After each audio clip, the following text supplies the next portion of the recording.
Hey everyone, welcome back to another episode of the Wandering Road podcast. I'm your host, Chris, alongside my co host, Dean. He's not doing the introduction today because I felt like booting him off of those duties. I didn't like just sitting here being one up by my co host. You I'm just didn't just want to hear my kidding. voice for a second longer. I'm just kidding. But for today's show, folks, we have a local topic that's close to where Dean grew up as a kid in Western Pennsylvania. Yeah. Mhm. The old And burg. yes, sir. And we're going to be talking about the Demon of Brownsville Road. But before we get into that topic today, before we started recording, Dean, you were telling me about this quantum processor that Google has named Willow. Yeah, so it came out today, which is December 13th. Well, it was posted on MSN.com. I think it's sponsored by Futurism Magazine, which they put out pretty good stuff. Like it's pretty reputable and fact checked and all that stuff. So it's, but the reason it caught my eye is because it's so bombastic. It's like Google is not only is Google saying, hey, we have technology that is so powerful, it far exceeds anything that's out there right now by 100 years. It's also saying that there are parallel universes and our technology is able to tap them. And I'm like, wow, that's a lot of claim in one little news release. So I had to read the article because sometimes when I see these articles, I'm like, man, it seems like kind of silly. It's just a waste of time. I'm already aware of this stuff, but this one is so outrageous that I had to read it. So I'll just read a little excerpt from it. And again, sourced from MSN Futurism, titled Google Says It Appears to Have Accessed Parallel Universes, story by Victor Tangerman. Google came out and said that Willow's, its quantum AI department head, wrote in a blog post saying that it has a chip and Willow that basically performed a computation in under 5 minutes that would have taken today's fastest supercomputer, not regular computer, not like the desktop that we have on our in our rooms or whatever. It's basically faster than the fastest supercomputer by 10 septillion years. So I'm not even sure what the exponential number would be right next to that, but that's, essentially 10 septillion years is like it's far, far, far exceeding even the age of the universe. So he's basically saying like this mind-boggling ability to do this is it's just not it's unparamount. Like there's nothing that's ever been this fast. But then the counter argument to this, there's an individual named David Deutsch who's a physicist, and he came out and he pumped the brakes on this, and he basically said, well, technically Google came out with something like this a long time ago in 2019, and this Deutsch guy is basically calling bullshit, saying that this is such a bombastic statement that it's twisted and it's misrepresented because you could actually get a supercomputer to do this if you have like a more clever way to structure the equation. But to me, it's almost irrelevant fact that this Deutsch guy is saying that this is all bullshit. What's interesting to me is still the idea that Google is claiming that there are multiple realities that are tappable. And we've seen this in we've seen this in sci-fi shows and stuff like that, where like, oh, we have to pull 0 point energy from another reality.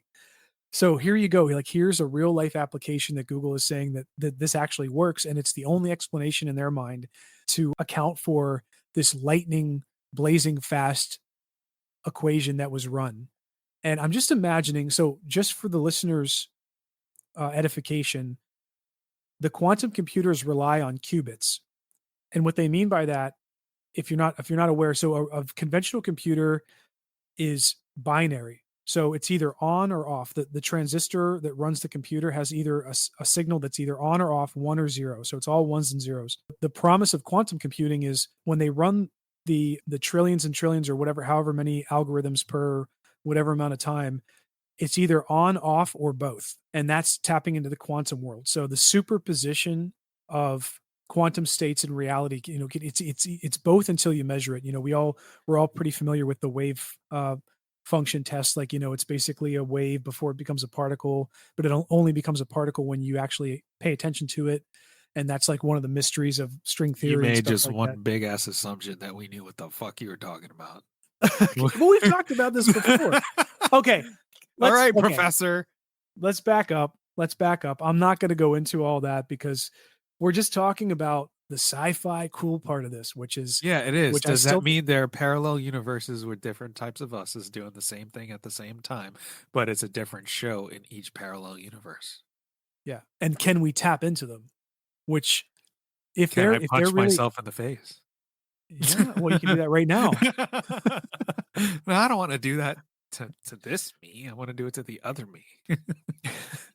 Have you ever seen those videos of like I've seen paranormal reels where people are standing in front of a mirror and they're trying to like conjure or get some kind of reaction on the other side of the mirror from their alternate self?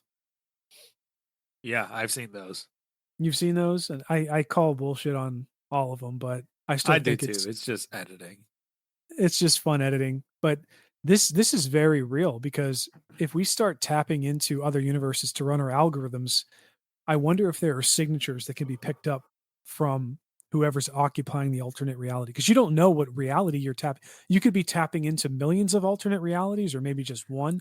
And I think Stargate SG1 did an episode years and years and years and years and years ago, which is if you haven't seen that show, it's a great show. And if you haven't seen it in a while, go rewatch it because it's amazing.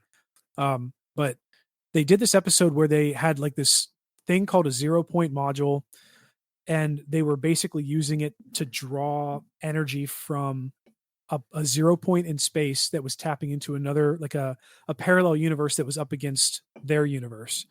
But when they did that, they inadvertently created a chain reaction that started destroying parts of the other universe. Like it basically made it unstable.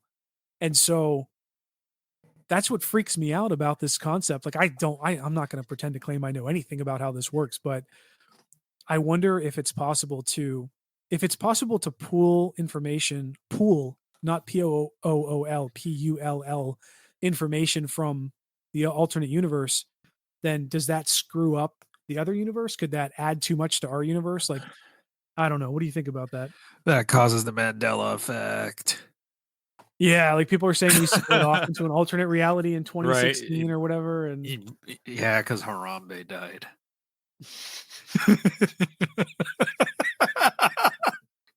it all started with that big ape. It always starts with a big ape. No, but you know, if we're able to prove that there are parallel universes, there's a multiverse, there are multiple realities in which we all here today, listening to the show, recording the show, exist in some form or capacity in these parallel universes, in these multiverses. It kind of sucks. And the reason I say that is because you're not really unique anymore. It's like just you. You know what I mean? Yeah, right, right. It's You're not like you're spliced playing a to video game and then you go to the character select and you click the character and then it opens up an entire other fucking palette of like different customization outfits you could do. So it's like Dean with a beard, Dean without a beard, Dean with a degree, Dean without a degree. So it's like I don't know. It's exciting, but at the same time, it has the ability to just be like, well, this fucking sucks. Like you look into a parallel universe and you're the equivalent of like some multi-billionaire. But anyway. Yeah, like, oh, that asshole. Dude, I think about that nonstop. All the times that I have messed up in life, even recently, like I've done stuff that I zigged when I should have zagged, and it seems like a repeat thing. I feel like, you Because know, you if don't you listen to me. yeah, I don't listen to anybody. Or worse yet, I try to take in information and based off of my informed try to make an informed decision based off of what I Uh-huh. think is a variety of information that is required to make the decision, and it still ends up being wrong. And that's like it's scary in a way because it really does seem like sometimes I don't know if other people have experienced this, but like sometimes it seems like that happens so frequently and you have hindsight that you should have done this when you chose to do that, but in the moment you remember that it felt right to do the one thing you did versus the other, and you continuously make that decision even though you're aware of it in the moment, you try to escape it. Statistically, it makes more sense based off of the data that like long-term data to say that you should change your choice. So you make your choice, and then statistically speaking, if you change your choice to another one, you increase your chances slightly of getting the right one. So I don't know, there might be something to that, but for me personally, I have tried to apply that to my life, and it seems like sometimes no matter what I do, whether I flip it randomly, I always end up getting the one that didn't turn out as well. So going back to your statement about alternate realities and, other selves, I feel like in that moment, like, I wonder if all of my unfortunate decisions in this reality are feeding into another reality that is just lifting the shit out of my alternate self or an alternate version of myself. And I'm like, "Dude, don't you have enough? Like, you got a lot from me over the last couple years, like, of all my dumb decisions. So can I just, just flip a little bit back to me for a minute? It's okay." He's like, "No, you suck." No. Yeah. I mean, that's the mindset of, like, a billionaire, right? Like, you gotta have that mindset for people like, "No, I'm gonna take every penny you have, and I'm gonna go sleep like a baby." I get caught up on that idea. It's a hard thing to escape. You ever do that to me, I will break your legs. Well, Chris, I have this product for you right here. It's a piece of paper that's actually a bill, and what I want you to do is I want you to pay this bill for me. Can you No, do if that, it's your please? mortgage, you could kiss Can you my pay this ass. bill? Okay, It probably is your yeah. I want nothing I'm to al do with that. I want I'm already nothing to do missing with that. fingers. I'm already missing fingers from my mortgage, so Yeah. I'm gonna start missing arms and legs soon, so I might have to come get some from you. The last thing I'm gonna say about Google's Willow is, like you were saying in the beginning, what are the practical applications of it? Well, the answer is none, because the algorithm or the equation that it solved, even though it was like unbelievably thorough and fast in doing it, it still has no real world application. And the individual who was critical of it, Deutsch, the physicist, basically said, well, in order for quantum computing to be applicable in the real world, to have real world effects, it would probably have to be about 1,000,000 qubits. And as a reminder, Willow is at 100 qubits. Just think of the What kick-ass games we could play on Steam with we, we that. That's all I give a you shit wouldn't even about. need, like that's the whole joke of like the processor now is like the, what is it, the 4090 or 4080 Ti or whatever. It's like it's so blazingly fast that there are so few games that actually can tap in or require that power. So it's Uh-huh. basically wasted space and power to grow into. I feel like that's the same thing. Like you would only need like a 100-bit qubit processor to get anything close to anything above that. It's like a waste. Yeah. All right, my good sir. Now let us transition to the Brownsville Road home, located in Brentwood, Pennsylvania. This is interesting because it's considered one of the most haunted homes in America, but it's now, you were telling me it's now been converted into a bed and breakfast. But we'll get to that later. But before we actually go into the story with the Kramer family and everything that they experienced, I think it's important to talk about the history of the land the home sits on Mm. and things that happened there and the construction of the home itself. So the early history of the land, it goes back to Native American roots. The Brownsville Road area was part of a Native American hunting ground for tribes like the Iroquois and the Shawnee. Some people claim that the land itself, that the property was used as a burial ground for sacred rituals. Moving on to colonial and early American history. So, when you talk about the westward expansion of European settlers coming into what is now Western Pennsylvania, you would have Native Americans and settlers in this general vicinity. And the Brownsville Road itself is one of the oldest roads in the Pittsburgh area, which, No way. yeah, it was used as a Native American trail and then later used by settlers and soldiers during the French and Indian War in the Really American quick comment. Revolution. Yeah, go Really ahead. quick comment about the road. So that's fascinating. I didn't know that about the road. And the thing that I recall from all of my time here in Hawaii and actually like spending time in Asia, there's a really significant concept that proliferates across multiple cultures in the Pacific and probably other parts of the world as well. But there's an idea that where you build a road or like where you aim your domicile or your house, it's It's basically either a beacon or a sidestep of the flow of spirits and stuff like that. So some of you listening are probably nodding your heads like you've heard of this before. It's not unheard of. Like there's like the concept in Chinese culture called feng shui, and it's basically a way you set up your house inside and outside. It's supposed to receive and take in positive energy while deflecting negative energy and spirits and stuff like that. And in Hawaii, it's similar. Like I forget how it works, but like if you have a road, like if you go anywhere in Hawaii, like even modern day homes, homes do not, they don't occupy the end of a street that is straight into the home, because the belief is if you have a home where a door is facing direct the road directly, then like in the direction of traffic, then you're welcoming in the negativity and positivity, but like more significantly the negativity from people who are driving in that direction. They're like, saying like, oh, it's sending that negative signal forward in the way they're traveling. And there's no curved line for it to be deflected off. And also, you know how like Japanese buildings, they have that curved arch on the corners. Like if you go look up like a traditional Japanese structure, they have the rooftop that swoops down on the edges. And I think Chinese culture and lots of other cultures, like I know Cambodian structures, like a lot of them have that. And I think the concept for the most part is the belief is like if there's a spirit traveling, because spirits apparently can only travel in a straight line. So when the spirit is traveling in a straight line, if it hits a building where there's no way to deflect it in like a curved fashion, then it'll just go straight into your home and possibly occupy it.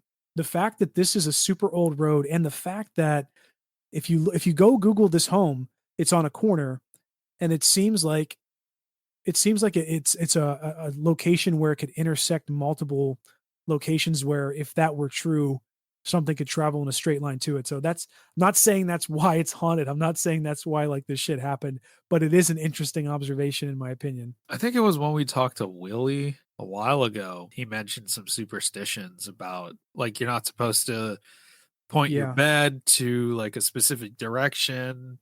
Oh I yeah, I forgot know we talked about that. I have other Chinese friends that have said that before, like you don't point your bed to like the doorway, and like there's all these different types of things, and the fours, the fours, the 444. Yeah.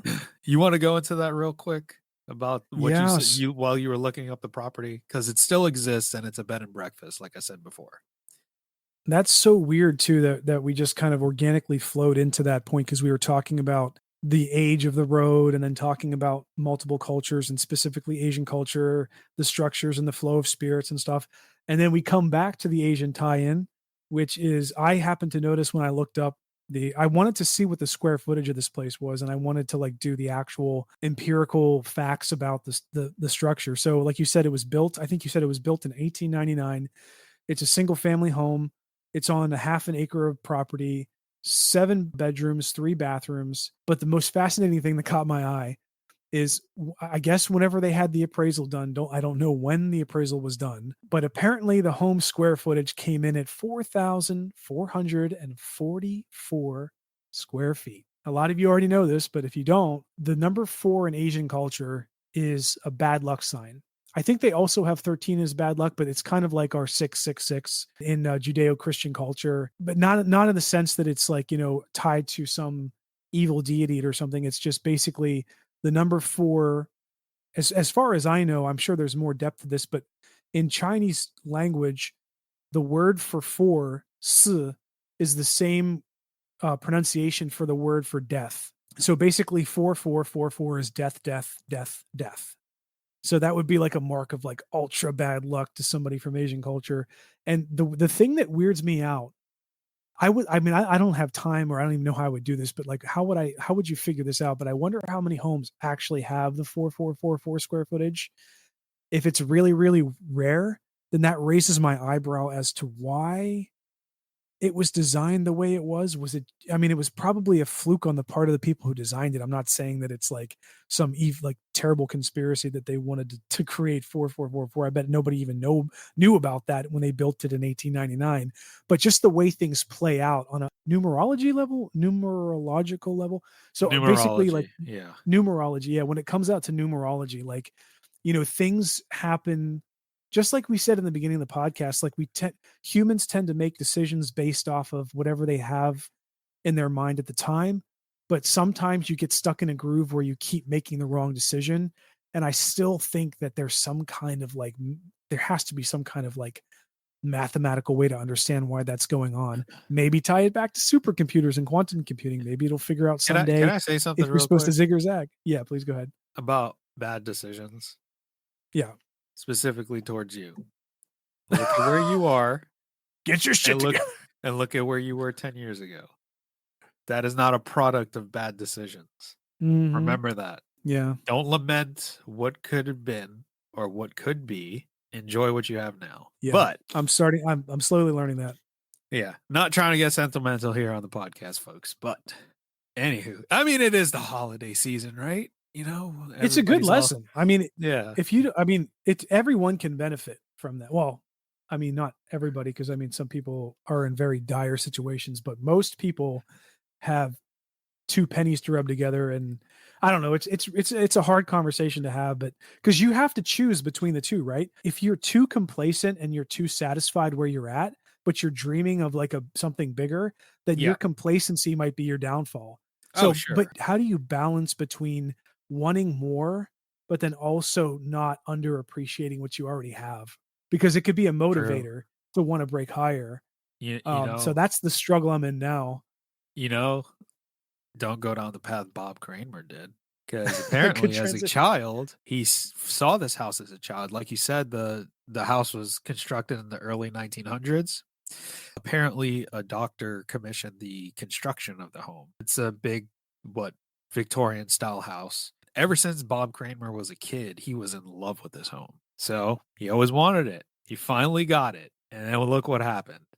One of the worst hauntings that you could ever encounter. So with this house, like I said, built in the early 1900s, it passed through several owners. There have been some speculation as to why this property was haunted. We mentioned the Native American burial grounds. There have been some claims that the original owner that constructed this home was a doctor, a well off doctor, and he would perform illegal abortions in there. And there's also been rumors of potential murders on the property.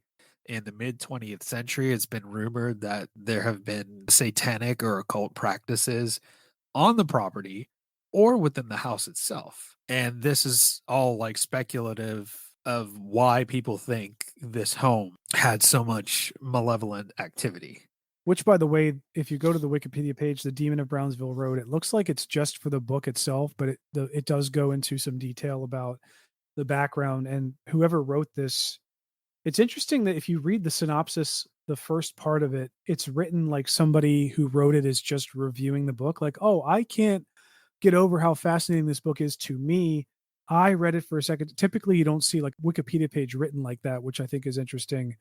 But in the historical basis section, it says that like the person writing this tries to make the claim that there was a mother and her 3 young children who were killed by marauding Native Americans in the vicinity Oh, during the right. Northwest Yeah. Indian I forgot War. about that. It doesn't really say too much more about that other than like you were alluding to the idea that there might be some Native American burial ground in and around the area or even underneath the house. But I don't know why they brought that up. That murder could have been anywhere. The things that you listed out, the fact that there were abortions there that were confirmed, the fact that Allegedly. people died. Allegedly. It was okay, okay, not confirmed. Allegedly. Where did that source come from, by the way? Where are you reading the abortion part? I watched like a shit ton of documentaries on this before. Oh, nice. Okay. Yeah, we started. Like a few other podcasts and paranormal channels have covered it before. So that's how I kind of found this, even though it's Yeah. super close. And I've probably driven by this fucking place. Yeah, I know. It looks familiar in that area, but all the houses look familiar in like I South know Pittsburgh. they So do. They do. But why don't we jump into the key players in okay. this story? We have where is it? Mr. Bob Kramer. So, Bob Kramer, he was a devout Catholic, a U.S. Army veteran, and a local politician who served as a councilman and later as the Allegheny County Commissioner. Like I mentioned before, he was always fascinated with the Brownsville Road home since he was a child. When he saw it go up for sale in the 1990s, him and his wife, Lisa, ended up purchasing the home because they saw it as a place to raise their 4 children. Lisa was Bob's wife, and she was deeply affected by the haunting, but she always remained supportive of Bob in his efforts to confront the malevolent presence. And you'll probably be sad about this, but the Kramer children were involved in this as well. They had 4 children who were all living in the house during the time of the haunting, but their names and details have been kept private. But there's one thing we kind of skipped over. It says that so Bob and Lisa, like you said, they married and they I think it was 1980, and then he went to the army. He was an officer in the army until 1986, and then they moved to New Jersey to work for AT&T. And then basically they wanted to relocate to Pittsburgh. And it says in the Wikipedia that they were able to do that faster than they wanted because they ended up building a new house in 1987.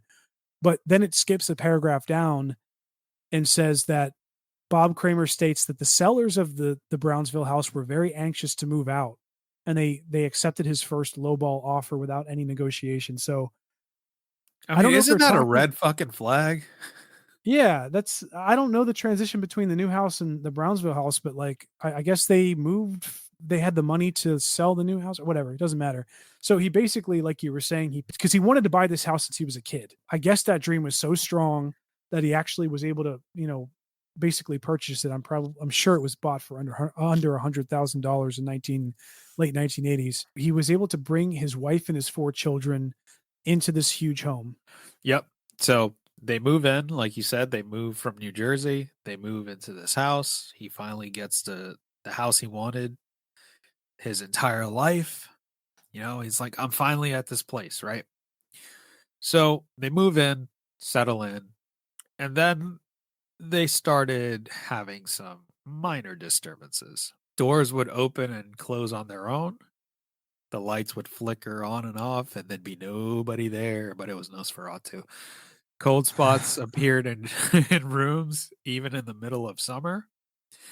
And I think what any rational person would do, they would dismiss it as the quirks of an old home. It's almost 100 years old at that point, right? The activity started to become impossible to ignore. Especially from Bobby Jr., because Bobby Jr. was one of the first ones to start experiencing paranormal activity. And so in 1987, it says Jessica was 4, Bobby was 3, David was 2, and Charles was 2 months old. So when Bobby moved to the house, he probably would have been 4, maybe 5 ish. Let's just say 4. That's awfully young to start having these experiences because it says that he would go off by himself and then they would often find him sitting and crying at some place in the house and hyperventilating. And it's a little kind of spot on that it says like as if he'd seen a ghost kind of thing. But regardless, if the kid really was hyperventilating and crying, it's I guess it's possible that like it was a huge house and it was brand new to him and it was just scary that he can get lost in it.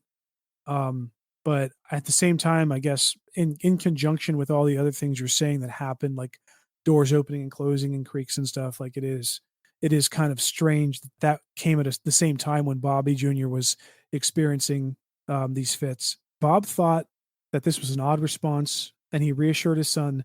But the following spring, Bob discovered a small metal box buried in the front yard containing Catholic religious items. He called the previous owner, who had assured him that the house was fine, only to hear him say, "Just put it back where you found Oh shit. Oh, it." oh. Oh man, I wonder what the moral application is, or what's the moral gravity of somebody selling you a haunted house and like basically tricking you into buying it, but then also like having you reach out for help and then being like kind of helping and being like, well, it's fine. Just just keep the holy shit in the ground where it is and you'll be fine. Well, if I'll be fine, then why did you leave, asshole? Why did you sell me this house so cheaply? Your dumbass made an offer. Man. All right. So you talked about Bobby a little bit, but I want to get into each of the family members individually of what they experienced. So starting with Bob, Bob was the first to sense that something was off about the house. He said that even before buying it, he felt a strong, inexplicable draw to the property, which he later attributed to the demonic entity influencing his decision. Oh, let's blame the demon because you made a poor financial decision. So Bob would experience physical attacks. So scratches would appear on his person. He would have bruises appear on his body randomly without explanation.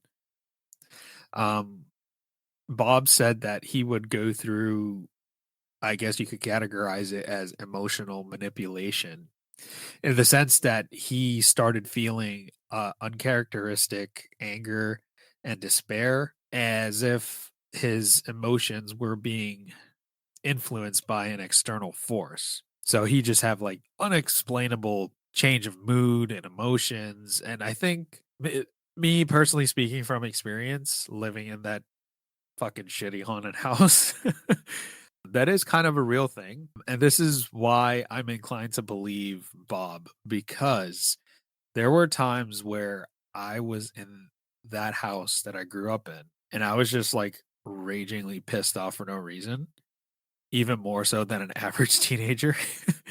But I would literally walk out the house and I would be fine. Yeah, I think it's absolutely fascinating that, like, just to reiterate, you were saying that he was a councilman and he became a county commissioner. So he apparently, gained like a significant notoriety and almost like a celebrity in Western PA because of his background and where he lived in that nice big house. And then he basically held political office. So he was pretty much an up and comer. But then conversely, there's a portion that states that over the years, his children and his wife experienced a mounting and serious mental illness that actually required hospitalization. He attributes it to the spirit and the bad, like, the negative spirit and energy in the bad house and the psychological issues with the family. He basically tried to manage them at the same time he was doing all this other crazy stuff like running office and stuff like that, which I can't imagine being able to try to deal with all that at the same time. But it all culminated, and I'm sure you were probably gonna get to this, so I apologize if I steal your thunder, but it culminated one night in 2003 when his oldest son, which I'm presuming was one of the children that had mental illness or developed mental illness in this house, actually attacked Bob. Bob ended up being the one to be arrested. There had to have been something else going on there. There had to have been additional factors and dimensions to this story, but I guess for the sake of brevity, we'll just, keep it the way it is. So basically, his son attacked him. Bob was arrested.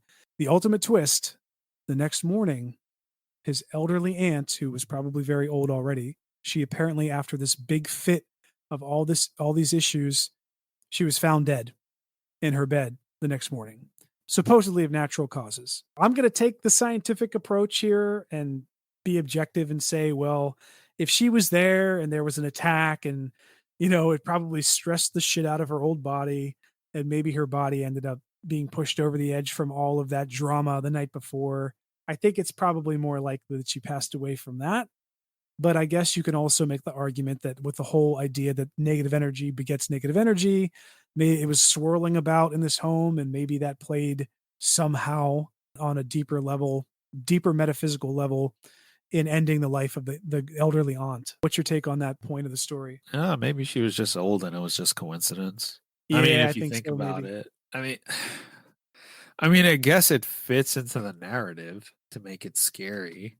I don't know. That's always hard for me because literally the next day she dies. Like after this happens. Yeah, weird timing kind of thing. Yeah, maybe it's coincidence. Maybe it isn't. Oh, here's an interesting thing. Do you remember the the demon house that we did in Illinois or whatever, the house Oh, the one with where the what shitty documentary. Yeah. Yeah. Remember we speculated about the idea that there could have been mold or something in the air because we know that like mold can drastically negatively affect someone's health if they spend enough time there. And this house is, like you said, almost 100 years old, almost guaranteed to have had some kind of like lead or what's the one that starts with an A? They used to have insulation, the insulation, um, Asbestos. Asbestos, yeah. Asbestos and lead paint, like lead pipes. Who knows what could have been in that huge house, like growing over the years or being released into the air. I think that you can't discount that idea as well, that the super old home could have had a physical effect on their psyche through the release of toxins or spores or heavy metals or whatever. That's possible too. That's always within the realm of possibility. You always have to take into consideration the condition of the home, even though that on the outside it might look pristine and fine, but on the inside it it might have some mold issues, might have some asbestos issues. Yep. You just never know. But going to Lisa Kramer, she suffered emotional and mental torment, including bouts of depression and anxiety that worsened during the heights of the haunting.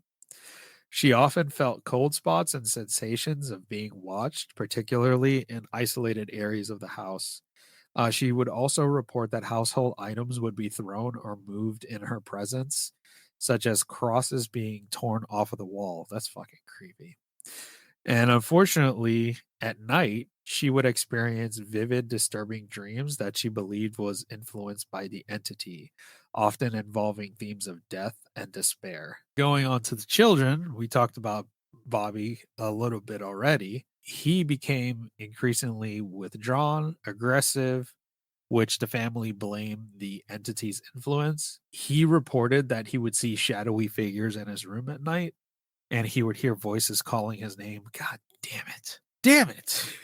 Is this giving you flashbacks? The voice is calling his name. Damn. Oh man. It's like you're living your childhood It's nightmare all always over again. that. There is always a fucking constant thing with this shit. It's the voices calling your name, and I am pounding on my desk. Can you hit the desk one more time? I think you gotta make it even. Okay. Bang. Lucky. Okay. Yeah. It's always that. It's always that. And along with that, I don't want to knock over this candle and set my fucking house on fire. Your brand new home. I know. The Demon of Brownsville Road persists. It continues. So poor Bobby, along with his father, he would experience scratches and mysterious bruises. Then there's David, who also experienced psychological torment because of the entity. He would exhibit signs of intense fear and anxiety, and he would refuse to be alone in certain parts of the house. When I was a kid, I did that too. There were certain parts of the home I did not want to be alone in, specifically the basement and the attic. And there was one like creepy hallway between like the main entrance and going into the basement that it was always just dark and creepy for no fucking reason. With David, he would hear whispers and footsteps in his room when no one else was around. And he would also state that his blankets would be yanked off of him at night. And this thing really didn't like him. I don't know if you came across this yet, but Penn State University apparently, like some of my family went to Penn State. I had no idea that this was a thing. There were paranormal researchers at Penn State University. I wonder if they're still there. That'd be fun to like look into. But apparently the paranormal group or researchers or whatever who were at PSU, they eventually became associated to the story because I think they did like a show that featured the house or something like that. It's not really clear in the article. Oh, Paranormal State. Yeah, was that what it was? Yes, Paranormal State. yes, I used to watch that show. Was that like a local access show, or did that actually get like that was like international fame? It was like on 6 seasons.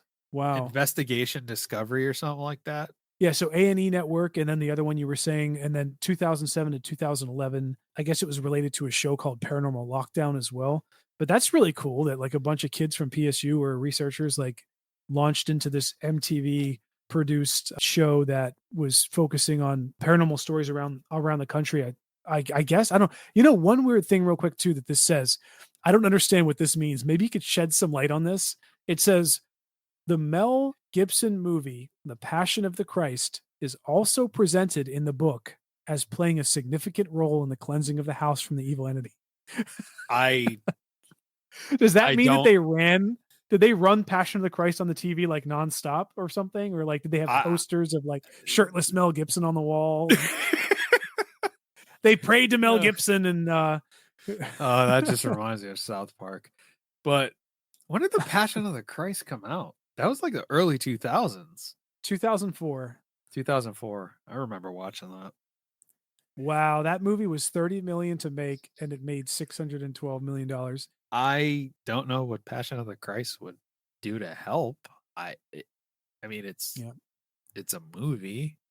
Do you I mean, it's remember though, like when that came out, it was so significant to so many people. I remember correctly, there had been movies done in the past about Jesus where it showed like the calm parts of his life. But yeah.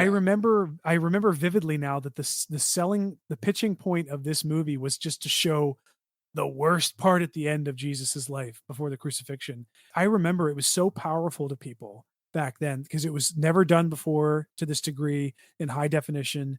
And like there was a lot of like people who were saying, no, we can't do this, you can't show this, and other people saying, no, we have to see what it was like. So not to get, not to get religious or I'm staying objective here, but maybe because it was such a powerful movie that the people who believed that it showed something important, maybe they concluded that they had to like run it in the house to bring the spirit, the positive spirit or something. I don't know. That is kind of a weird But thing though, isn't it? Like to run a movie in the house or something just because they think it's going to cleanse it. I've never heard of cleansings or exorcisms requiring anyone to play a movie as a part of the ceremony. That just Maybe a song, maybe like a hymn, but I don't know about yeah, like I don't know about a Hollywood movie. no, because when you, according to research and people that have done exorcisms, you're literally calling on Christ and Right. the Yeah. angels and God to help. Remember the South Park thing? Yeah. South Park, What- he's like, "Say what you want about Mel Gibson. He's batshit crazy, but he does know story structure. yeah. The son of a bitch knows story structure." He does. Oh man, such a funny episode. But let's break away from the Mel Gibson stuff.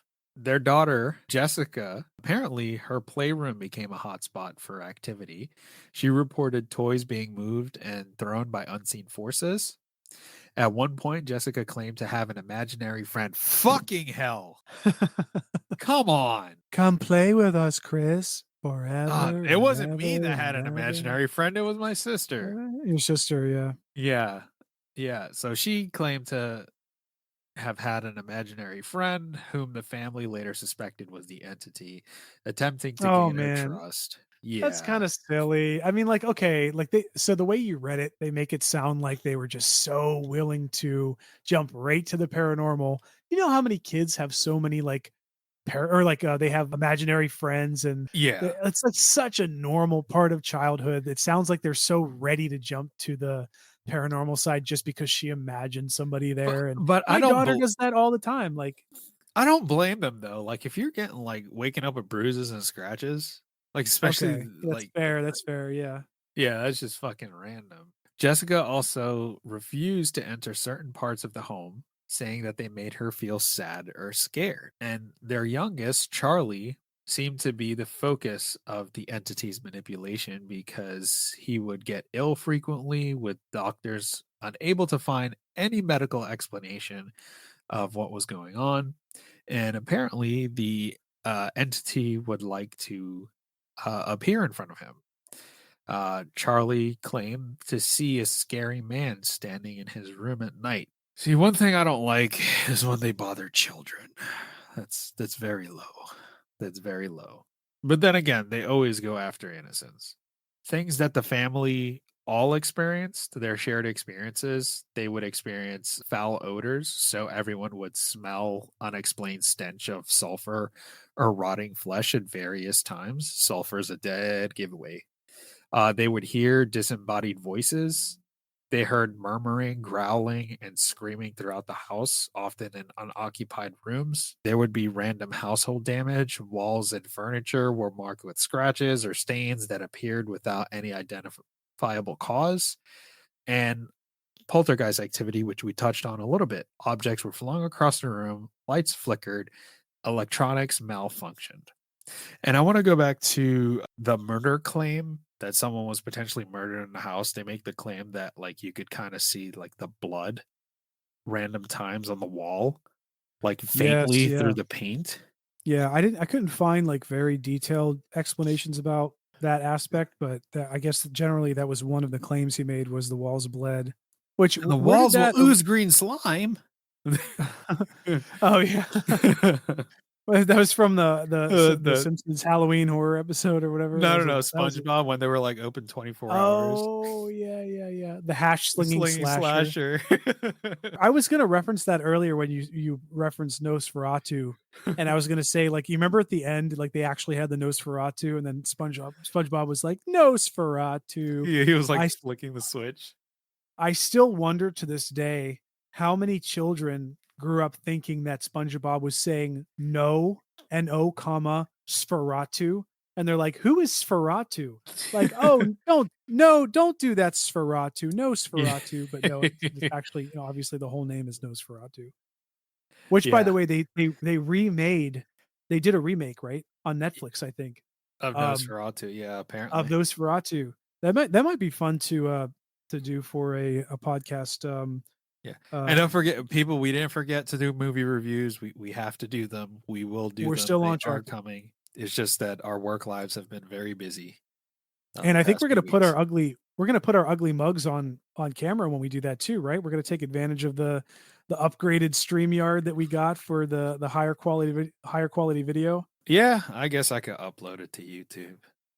You know, because since it's gonna be more, like, laid back, and we could try really hard to make it so we don't have to cut it.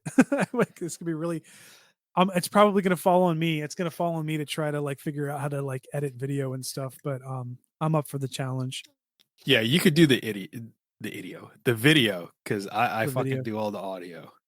Yeah. You could do the video. That's your project now. So with this house, eventually they get a hold of the Catholic Church. You know, they have multiple blessings. They have multiple exorcisms. There was a point where I believe, correct me if I'm wrong, they did a blessing of the house, and Mhm. it seemed to have gone away for like a little bit, and then like one day Bob was like, no, this thing is still here. And, you know, they got a hold of their priest again, and then they had to do another cleansing of the house. It involved the Catholic Church. Multiple priests performed blessings and exorcisms over several years. Rituals included holy water, prayers, and invoking saints to drive out the entity. And apparently, you found that they used the Passion of the Christ.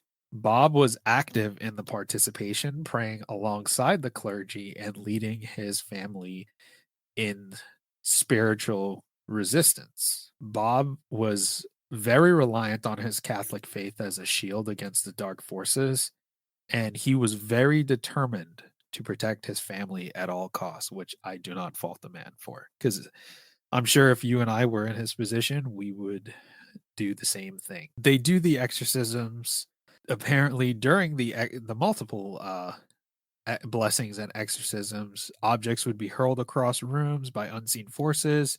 Family members would experience violent physical attacks during the prayer sessions. In a particularly intense moment, the entity seemed to have lashed out, shaking the entire house. Eventually, they were successful because the activity ceased, and they attribute it to years of persistence that weakened the entity's grip on the home. Final blessings left the house calm for the first time in years.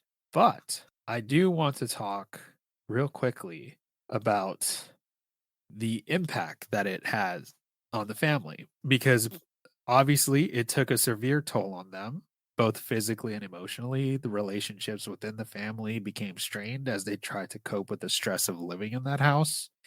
The constant fear, sleepless nights, and unexplained events created a climate of paranoia and despair. So, after multiple exorcisms and blessings, the house is now cleansed, it is peaceful, and it is now a bed and breakfast that you can stay at, and you can have different attractions at. You can hold weddings and special events. What are you pitching? And you're working for Bob now? By the way, Bob Kramer is still there. He's the He's still proprietor, there and he runs it. and he runs And it. you could He's on the main literally. page. Is he really? Yeah, his pictures on the website for the main page, and I think he probably wrote the synopsis or like the intro to it himself. It says, "We look forward to you staying with us forever." He totally missed he missed an opportunity there. Bob Kramer, proprietor. I do wonder though. I would I love to you know talk to there. him. Oh yeah, I would yeah. love to I talk to don't. him. We should reach out to him. Yeah, that would be cool. That would be cool. I don't know how receptive he would be, but he's probably really busy. It doesn't seem like he. I mean, he Listeners, if you probably hear has some growling in the background, that's my staff. dog. It's not a demon. Yeah, it's not the Brownsville trying to break through It's into your just Logie. microphone. It's just Logan Um, being silly. so what's funny? Okay, so there's two two funny observations I got to make about this bed and breakfast. The first one is there's no mention of any of the evil things that happened in this house for so long. It literally says the last line on the main page says, "Come and experience the now tranquil house and meet the author." It seems like he's trying to spin or he spun this bed and breakfast as more of a colonial kind of like historical place to stay. They don't really lean into the creepy stuff that happened.